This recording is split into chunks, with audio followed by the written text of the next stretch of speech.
Falamos muito, o Galo, inclusive, eu gosto de falar sobre as marcas da Conmebol Libertadores. A gente falou sobre o Palmeiras, que é o melhor visitante da história, o Rafael Veiga, que é o maior artilheiro agora da história do clube na competição também, o Atlético Mineiro, a gente falou sobre a eliminação invicto, né? Na última Conmebol Libertadores, chegou a sua maior marca de invencibilidade na competição, já são 10 jogos sem perder, incluindo, claro, esses 2 empates na semifinal diante do Palmeiras. A Conmebol Libertadores já foi campeão uma vez, né? Em 2013. A Conmebol Libertadores tá ali, né? Ainda mais porque o time tá investindo bastante. E é o que eu falo. Ganhar Campeonato Brasileiro é bom. Ganhar a Copa do Brasil é ótimo. Mas ganhar a Conmebol Libertadores é diferente, e não né? É puxando, e a gente sempre fala isso, né? Não é puxando o saco, não. Ganhar Libertadores é diferente. Eu acho que esse título é isso, né? Esse grito entalado, porque o Galo fez uma temporada passada excelente. Então, que continue avançando também esse ano com grandes jogadores que tem. E com a Arana, que saudades. É isso, que saudades. Galo comandado por El Turco é um dos principais... Me fugiu a palavra agora. Estrangeiro? Não, é um dos principais times que brigam pelo título, eu mudei, da Conmebol Libertadores, ao lado do Palmeiras, que é comandado por Abel Ferreira, e do Flamengo, que é comandado por Paulo Souza, os gringos aí invadindo o Brasil e com grandes responsabilidades, né? Paulo Souza, Lê, já caiu no gosto do torcedor do Flamengo? Pergunta difícil, Bianca, porque parece que a cada jogo você tem uma sensação, acompanhando assim de perto, você tem uma sensação de que, putz, agora o torcedor vai abraçar o Paulo, agora o torcedor vai dar mais valor ao que está sendo feito. Mas aí você vem, o Flamengo jogou a última partida pela Copa do Brasil, né, contra o Altos, faz uma partida muito abaixo, bem verdade, que não estava com os titulares, né, estava com um time misto ali, muito jovem da base, mas aí você deixa muito a desejar, e aí o torcedor já começa a reclamar, tem sempre uma vertente que reclama, e reclama muito, porque a torcida do Flamengo tem muito disso. E aí o Paulo Souza é um técnico que ele chega agora e vai tentando implementar uma rotina toda nova do Flamengo. Desde que ele chegou, acredito que vocês acompanharam, os bastidores sofreram inúmeras alterações, assim, tanto de... Como é que se fala? Rotina, sabe? Tem que chegar, tem que responder questionário, tem que jantar com todo mundo junto, tem que almoçar todo mundo junto, tem que tomar café. E aí você tem um choque de realidade, né? O Flamengo não estava acostumado mais com isso. Nos últimos técnicos não tinha essa presença total, assim. Mas aí o Paulo vem, chega devagarzinho, vai conseguindo conquistar. Não conseguiu ganhar a Supercopa, não conseguiu ganhar o Carioca. E isso faz com que a torcida do Flamengo ainda tenha um pouco de pé atrás com ele. Mas não só pelos resultados, porque em números o aproveitamento dele é bom, mas muito pelo desempenho em campo do Flamengo, que aí a torcida acha que o Flamengo tem mais a entregar, um futebol bonito.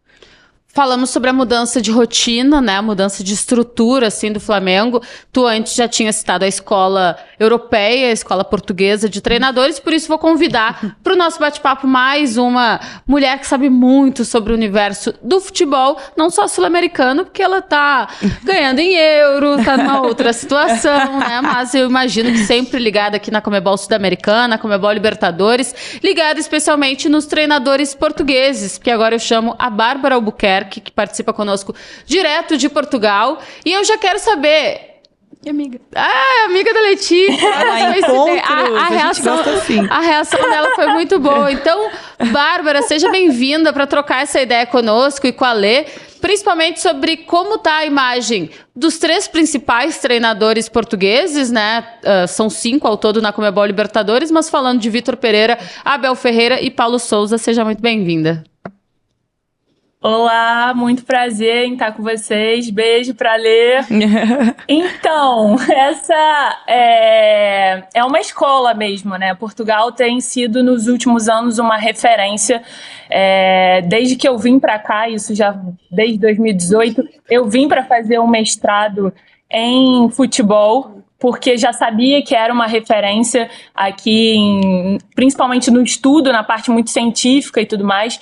E cada vez mais eu acho que a gente vai ver isso, os treinadores portugueses dominando, tanto no Brasil quanto aqui na Europa, que também tem alguns espalhados por aí. E é muito engraçado, porque antigamente aqui em Portugal tinha muitos treinadores brasileiros, né? O Scolari fez muito sucesso, o Autori passou por aqui, entre outros. e acaba que agora a gente está tendo o inverso. Então, até eles aqui na imprensa falam muito sobre tá tendo uma troca de professores que vinham para cá e tá indo muito misters. Então, acho que a tendência vai ser bem por aí, assim. Bárbara, tudo bem? A Day aqui. Prazer estar falando com você. Uma pergunta que eu tenho também, a gente sempre fala, sei lá, acho que um divisor de águas que a gente vem na cabeça agora é o Jorge Jesus, né? Dos técnicos portugueses aqui. Aí, como a gente mencionou, tem o Abel Ferreira, ou também o Corinthians, depois da demissão do Silvinho, trouxe o Vitor Pereira. E a dúvida é, financeiramente, isso também é benéfico para os clubes aqui do Brasil? Cara, eu acho que sim, porque... Tô brincando. É que pagar quem tá acostumado a ganhar em euro, Bárbara, é mais difícil, dói né? o bolso, né, gente? Não, mas assim, dói o bolso pros brasileiros, apesar de a gente estar falando um pouco de... Tudo bem que tem o Corinthians aí, teve também o Antônio Oliveira no Atlético Paranaense, mas... Falando em Flamengo e Palmeiras, eu acho que ainda tem condições de manter. Agora, a questão a gente tem que pensar um pouco a longo prazo. O que esses treinadores estão trazendo daqui, desse método europeu e português, que é muito metódico, é muito isso que a Letícia falou, de costumes, essa questão até do jantar, é uma questão muito típica dos portugueses, de reunir pessoas e ter essa troca. Às vezes até um pouco demasiadamente, mas eu acho que a longo prazo isso vai trazer muitos benefícios para os clubes brasileiros. É uma metodologia muito mais europeia e eu acho que isso vai profissionalizar ainda mais os nossos clubes. Bárbara, sou eu. Amiga, é sempre um prazer acompanhar, né, seu trabalho, a gente tá sempre conectada por aí. Obrigada. E eu queria saber um pouquinho, sei que você acompanha todo mundo, né, todos os clubes, não só o profissional, assim, mas até a base. E eu queria ver como os portugueses estão acompanhando o Paulo Sousa em específico, porque a gente viu o que o Jorge Jesus fez no Flamengo, e aí ele tornou-se uma referência, volta para Portugal, e o Paulo Sousa, como é que tá essa visão dele aqui no comando do Flamengo? Então, Lê, é muito engraçado falar isso, porque eu acho que desde que o Jorge Jesus foi para o Flamengo e fez o que fez, principalmente Portugal tá muito com os olhos virados para a América do Sul. Eu comecei a ver um interesse muito grande, principalmente com as competições da Conmebol, tanto Libertadores quanto a Sul-Americana, em ter as pessoas querendo assistir cada vez mais. Isso é muito bom pro produto, né? E falando de Paulo Sousa, eu acho que sim, as pessoas, até os portugueses, têm um pouco assim de receio, porque o Paulo não é muito conhecido aqui em Portugal. Mas eu acho que como a imprensa sempre está comentando, né, principalmente de Flamengo e de Palmeiras, mas eu acho que eles estão começando a gostar do que estão vendo. Apesar dessa coisa de uma hora parece que vai, outra hora parece que não vai, contra o Altos não joga tão bem assim, mas eu vejo o feedback da imprensa e também dos portugueses, assim, já melhorar em relação ao Paulo Sousa. Até, assim, não foi muito bem vista essa questão da Polônia e tudo mais, e agora eu acho que está melhorando. Então, assim, eles são muito críticos, mas eles gostam do trabalho do Paulo Sousa até então e acham que os brasileiros têm que dar uma chance para ele conseguir fazer o trabalho dele com tempo e sabedoria. Legal, eu ia fazer até um puxadinho nessa pergunta que a Lê fez para falar sobre os outros, né? Sobre o Abel Ferreira e também do Vitor Pereira. Como que isso está sendo visto, né? Porque o Vitor Pereira, por exemplo, treinou o Porto, né, de 2011 a 2013. Então, é um técnico que já treinou por aí também.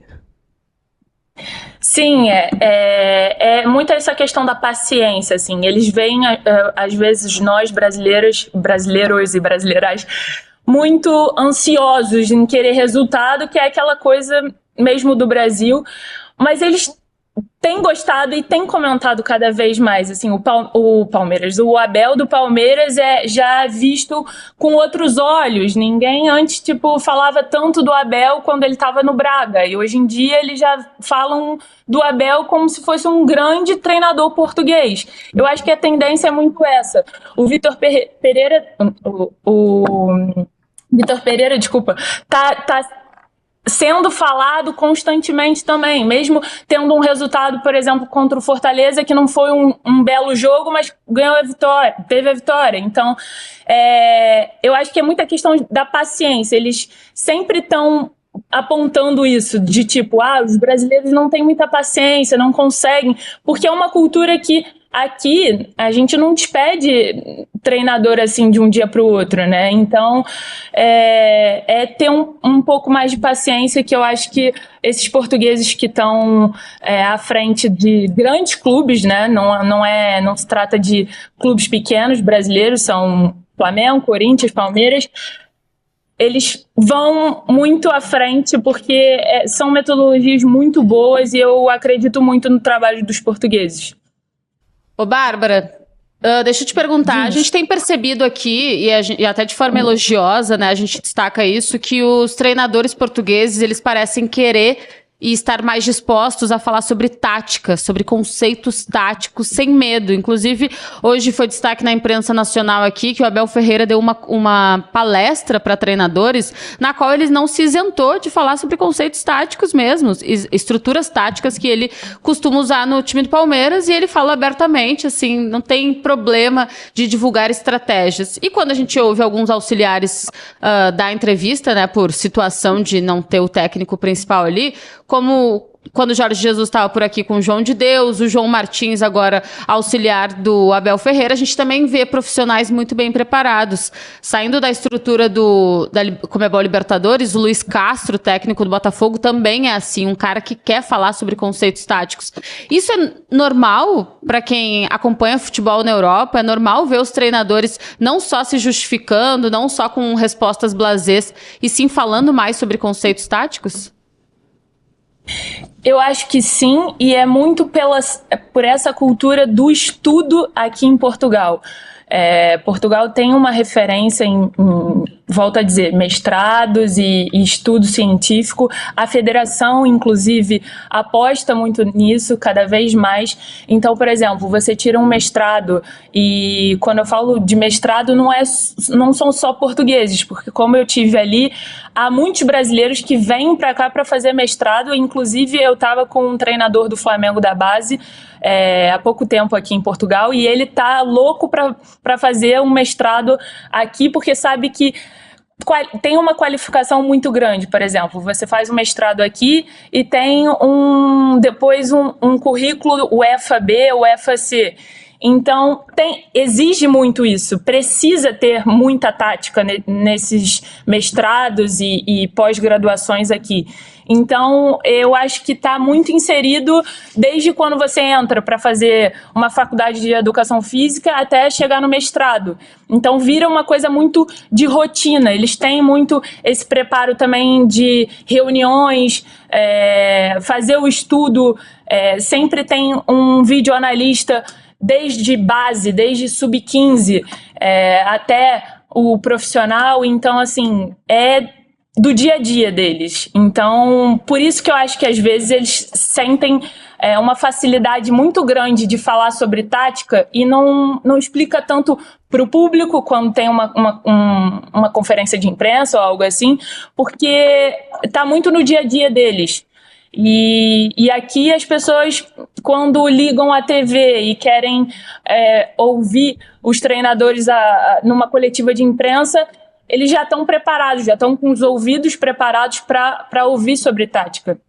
Show de bola. A Bárbara estava falando sobre o técnico das categorias de base do Flamengo, lembrando que no feminino o Flamengo tem um técnico português também, o Luiz Andrade, primeiro treinador estrangeiro no Brasileirão Feminino. Então, muito legal. Tomara que ele tenha sucesso também. O Flamengo, que é o único time fora do estado de São Paulo que já conquistou um Brasileirão da categoria, né? O único tem alguns anos, está voltando a investir mais na modalidade, que a Escola Portuguesa tenha sucesso por lá também. Bárbara, muito obrigada por ter atendido a gente. Foi Obrigada ótimo. eu. E volto sempre. Obrigada. Beijão para todas. Tchau, tchau. Tchau. Falamos sobre Tchau, tchau. portugueses. Hoje, noite Comebol Libertadores, reserva um encontro, mais um encontro entre portugueses. O Pedro Caixinhas, no comando do Tajeres. Esse nome é muito bom, né? Eu queria saber se ele cobra, quando os jogadores se atrasam pro treino, se ele cobra caixinha. Bianca, sério. Ah, queria deu, saber né? se ele tem- Encerramos. Eu queria saber se ele tem uma caixinha de estratégias pra vencer o Flamengo. Lê, Difícil, hein, Bianca? Flamengo ainda num momento de readequação de trabalho, né? Como tu bem falavas com o Paulo Souza, não encantou nessa Comebol Libertadores, mas está mostrando uma evolução de atuação, né? Com trabalhos mais maduros, atuações mais maduras, mais convincentes. E agora tem mais um confronto, pode encaminhar já uma classificação para as oitavas de final de forma até antecipada. Como está a preparação para o time para esse jogo diante do Tajeres? Para a torcida do Flamengo é algo inimaginável, uma classificação antecipada, assim. Tornou-se comum em 19, 20, mas assim, há anos atrás o Flamengo sofria na Libertadores. Então hoje você noticiar que o Flamengo pode se classificar na 4ª rodada da Libertadores é muito atípico, né? Mas vem dessa escola que a gente... Como a Day falou, o Jorge Jesus vira uma chave ali no Flamengo e o Flamengo parece que aprende a jogar a competição. Hoje com Paulo Souza, que iniciou dia 10 de janeiro, se eu não me engano, foi o dia da apresentação dele. A gente olha e já pensa, já são quase 5 meses, né? 4 meses, assim, no comando. E o resultado, assim, resultado tem, mas o desempenho em campo é o problema por ali. Mas a gente tem que sempre pontuar, né, Bianca, como o Flamengo tem desfalques. O Paulo Souza não teve em nenhum momento, desde o dia 10 de janeiro, todo o elenco à disposição. Nunca. Rodrigo Caio não vai a campo desde dezembro. Então, assim, tá nesse processo, foi relacionado para a partida da Copa do Brasil, para quem acompanhou, assim, mas num processo muito mais de integração com o elenco do que ir a campo. Ele ainda não pode ir a campo, não à toa não foi relacionado para essa viagem, para não ter nenhum desgaste. Mas, além disso, o Flamengo sofre com muitas ausências no sistema defensivo que eu enxergo como o principal problema do Flamengo hoje, assim. Tem algumas referências, o Davi Luiz chega aí para conquistar quase uma braçadeira sem a braçadeira ali, porque ele tá comandando tudo.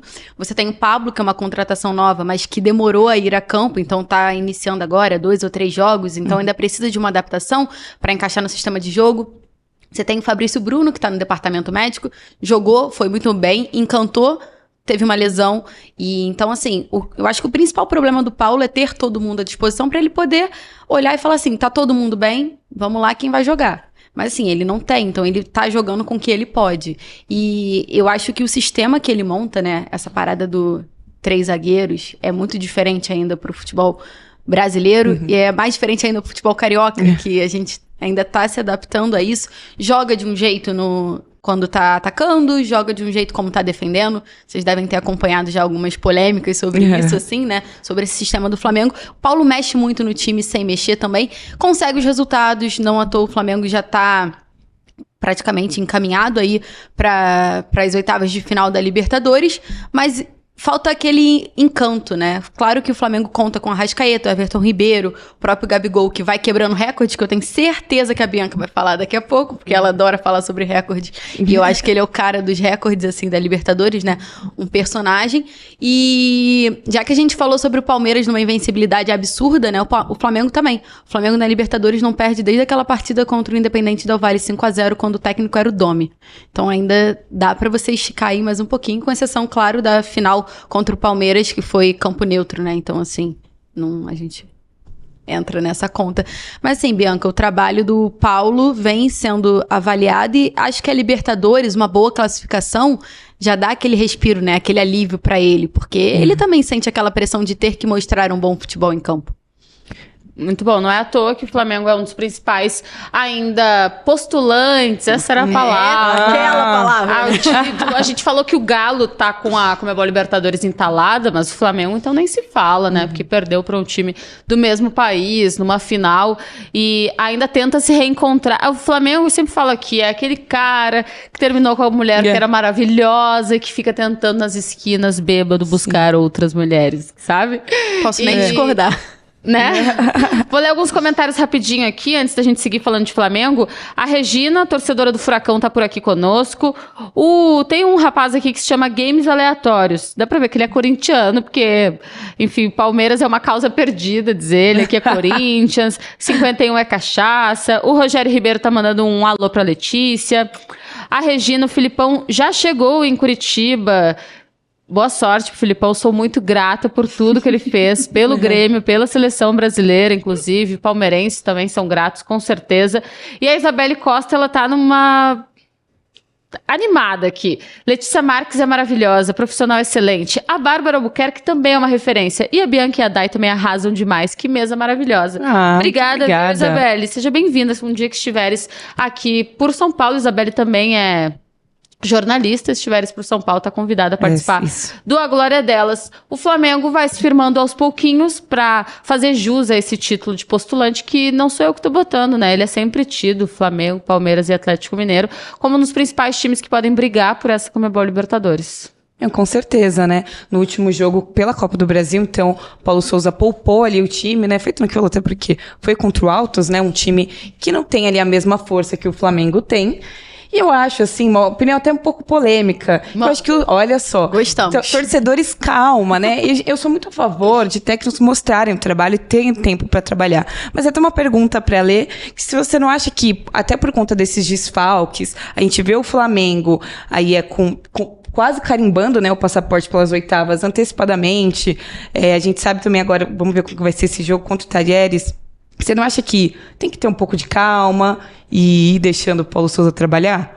Sou suspeita porque eu tive calma até com o Domi. Então, assim, o Paulo Souza, ele realmente precisa de muita calma ali, porque eu acho que conta muito você não ter todo mundo à disposição. E aí você não tem grandes peças de troca, né? Porque, assim, com exceção do Rodrigo Caio, que se voltar 100% é titular, na minha visão, e internamente o Flamengo também vê o Rodrigo Caio sendo preparado para ser o titular na zaga, os outros são peças de reposição. E é isso que conta, porque você tem os 11 titulares muito bons. E aí, quando você precisa mudar, você já não tem. O Vitinho, que era quase o 12º jogador do Flamengo, está no departamento médico já tem alguns meses, isso conta. Mas aí você tem o Lázaro, que é um menino da base, que está jogando muita bola com o Paulo Souza, conseguiu se encaixar ali. Claro que você leva para esse lado, mas assim, o Paulo precisa de paciência. Não só o Paulo, né? O Abel Ferreira é um exemplo. No início da temporada dele no Palmeiras, ele estava quase sendo odiado pela torcida do Palmeiras. Gente, pediram a cabeça. Pediram a cabeça do Abel Ferreira. Né? Picharam o muro e tudo mais. Sustentaram ele e não precisa falar mais nada, né? Pra mim é o maior português. Imagina que se tivesse sido demitido lá atrás. No Brasil. O maior vilão do futebol brasileiro ainda é o imediatismo. Sim, de dirigentes e de torcedores. Com né? certeza. E a paciência, né? Eu acho que hoje, quando você tem a internet com muita voz, tudo torna-se muito maior. Muito maior. É uma dimensão muito grande. Então, uma partida contra o Altos, que eu, de fato, acredito que o Flamengo tinha que ter vencido com facilidade, gente. O Altos, por exemplo, assim, para quem acompanha o futebol carioca, o Altos perdeu pro Volta Redonda, que foi rebaixado no futebol carioca, e o Flamengo teve dificuldades. O Altos abriu o placar contra o Flamengo. De verdade, o Flamengo deveria ter tido uma postura um pouco diferente. Mas também não era o titular, e você já entra naturalmente um pouco mais, digamos assim, relaxado, né? Porque você sabe do que você pode fazer, e isso é uma coisa que eu acho que pega muito no Flamengo. Às vezes parece que tem uma sensação de que vai resolver o jogo a qualquer momento por conta de um ataque mortal, né? O quarteto é absurdo, assim. A gente vai falar sobre esse quarteto que, de fato, parece clichê falar, mas é com certeza uma das grandes caras, marcas desse Flamengo. Antes eu vou ler mais alguns comentários, porque também estamos ao vivo no Facebook. E por allá hablan español, solamente quieren hablar español. Yo no puedo hablar español porque nuestra productora, Stephanie, habla muy bien. Entonces, cuando yo hablo, yo me quedo con vergüenza, porque soy muy mala. O Henrique Souza tá por aqui, mandando um alô pra nós, torcedor do Flamengo. Carlos Eduardo também. Vamos, Flamengo, ele escreve. O César Augusto pergunta, de que se trata esto? Hola, César, ¿todo bien? Es un noticiero sobre las copas Conmebol Libertadores y Conmebol Sudamericana, pero acá para los hinchas de Brasil, por eso solamente hablamos en portugués. Lo siento. O Daniel Araújo manda um abraço aqui pra gente também. O Tarcísio Souza também tá conosco. O Luiz Alberto escreve em espanhol, né? Mas já traduzindo. É muito bonito o idioma português. Eu tinha uma amiga brasileira, não tem mais? Vocês brigaram? Cuéntanos. E o Steven manda saludos desde Colômbia. Saludos, graças por acá. Bom, para esse jogo diante do Tajeres, o Paulo Souza tem vários jogadores que ele poupou, né, na Copa do Brasil. O próprio Arrascaeta, o Gabigol, o Hugo, o Arão, o Felipe Luiz, esqueci alguém, provavelmente. E a gente pode ter alguma mudança no time ou o Flamengo vai ser mais do mesmo do que vem atuando na Conmebol Libertadores? Hoje, o Flamengo é fácil de ser escalado do goleiro ao centroavante, ou o Paulo Souza ele começou o trabalho alterando muito, né? Tu mesmo falaste, por questões de necessidade ou mesmo de critério. Eu lembro que a gente conversou uma vez no Spaces e de 16 jogos ele tinha repetido o time só em 2, né? Não tinha repetido em 14. Então, continua isso ou agora ele já tem uma ideia de quais são os 11 titulares dele? O Flamengo, com o Paulo Souza, começou uma política de que são 30 titulares. E ponto. Não são 11, são 30, então... Só que não tem os 30, né? Porque são 8 no departamento médico. Então, assim, como naquela ocasião, foi até a estreia da Libertadores, né, Bi, se eu não me engano. O Flamengo tinha realmente só repetido a escalação nas partidas contra o Vasco, pelo Campeonato Carioca. E não sei se repetiu, porque tivemos alguns desfalques, né? Mas hoje você já tem uma ideia um pouco melhor do que o Flamengo, do que o Paulo Souza espera do Flamengo. A gente não consegue cravar como fazíamos em 2019, do goleiro ao ponto esquerda, como a gente está acostumado a falar no futebol. Mas a gente consegue ter uma noção ali do que ele vai implementar para a partida. E, como eu falei na minha última fala ali, né? Ele mexe muito durante o jogo com as peças que já estão em campo. Então, assim, às vezes ele faz uma substituição, mas ele mexe em 2, 3 posicionamentos. E isso é muito bom, né? Isso agrega demais pro time. Demora pro jogador pegar um pouco essa questão, mas, assim, eu vejo isso como muito positivo. Você começar a mexer no time com as peças que já estão em campo. Mas, Bianca, do que o Flamengo vinha sendo escalado, acho que talvez teremos uma mudança. Acho que o Arão retorna ao time e o Thiago Maia deve sentar um pouquinho no banco para a partida de hoje.